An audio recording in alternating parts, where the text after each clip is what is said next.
Hey, this is Max. Welcome back to another CSR2 video. American Road Trip 4 is on the map, and Logan is leg 1 with the prize card, the Weaver Customs Chevorlet 3100 Nauti-D.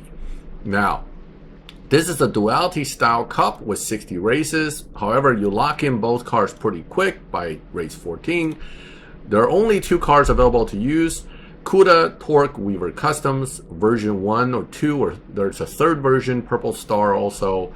That was the Purple Star version to this when it was a milestone. I'm not sure if that one's available to be used, but it probably should be able to be locked in.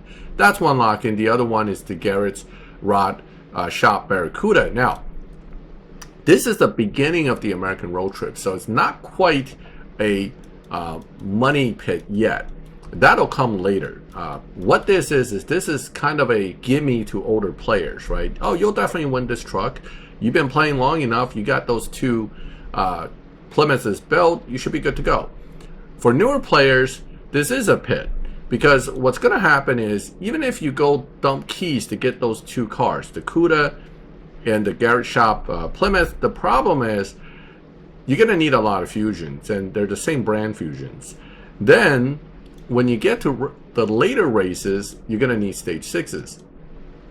The developers understand that, but they still made it possible for intermediate players to still get through, because if you've been saving a lot of bronze keys, you could get those fusions, you can get to stage 6s, and you should be able to still get to the end and win the car. And this being the first leg, they want to hook you into the American Road Trip, right? They don't want to bar you right away from entry.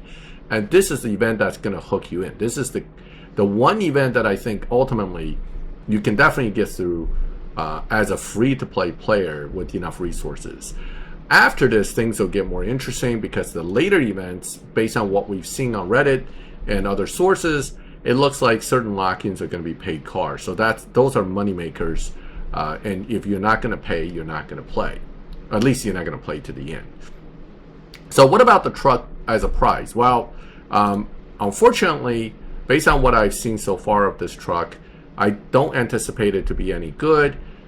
It doesn't seem to have the low performance point, high evo type reaction to change in parts that you would expect from good cars. Is it going to be terrible? Maybe not. It probably will be mediocre at best. And certainly it's going to need stage 6s to shine. Fortunately, you don't need to use this truck right away for like the last 40 races or something. Once you get to 60, you win the truck and you're done. This truck will likely to be used as a lock-in for the finals. So that's the thing about these American Road Trip events. Once you go in and get one prize car and you start eyeing that final prize car, you're basically hooked in, and you're going to end up spending, because the rest of the events won't be as easy. Is that to say that you get to here real easily?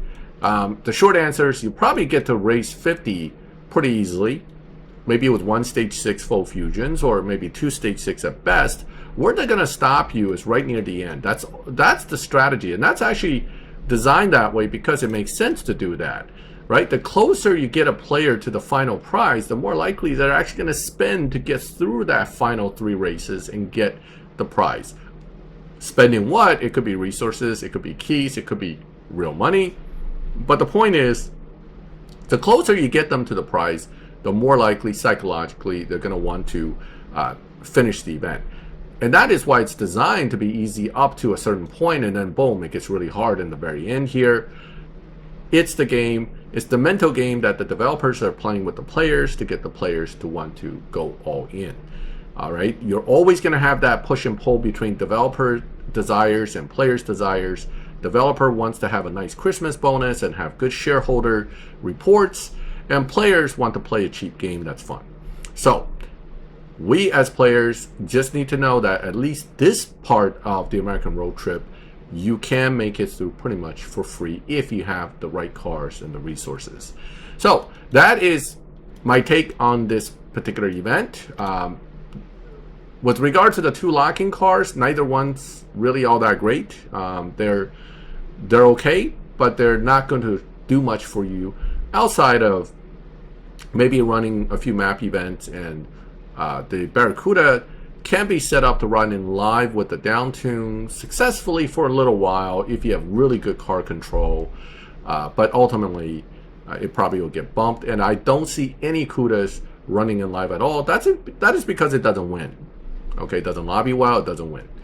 This truck, like I said earlier, I don't think it's going to be great, but based on what I've seen of this truck's performance so far, I am not holding my breath. But you're going to have to build this one if you want to get further, particularly if you want to go for that final prize car.